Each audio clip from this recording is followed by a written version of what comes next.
તો જય ઠાકર ને જય દ્વારકાધીશ મિત્રો, તમારા સપોર્ટ અને અમારા વિશ્વાસથી ઠાકરધણી ઓટોના પેજ પર 7K ફોલોઅર્સ કમ્પ્લીટ થવામાં ટૂંક જ સમય રહ્યો છે।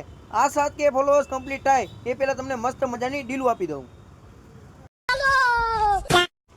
2019 મોડલ, 2019 મોડલ, 2021 મોડલ, 2021 નો 12મો મોડલ, 2022 મોડલ અને આ મિત્રો 5 ગાડી બજાજ મેક્સિમા જેડ રહેવાની છે।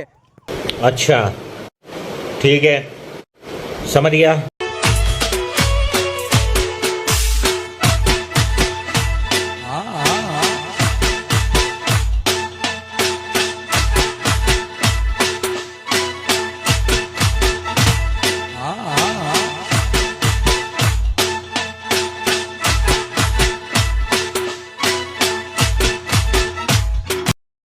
તો મિત્રો જો આમાંથી કોઈ પણ ગાડી તમે લેવા માંગતા હોય તો જલ્દી વિઝિટ કરો ઠાકરધણી ઓટો રાજકોટ અને આ અમારી આઈડીને ફોલો કરવાનું ભૂલતા નહીં। તો જય ઠાકર।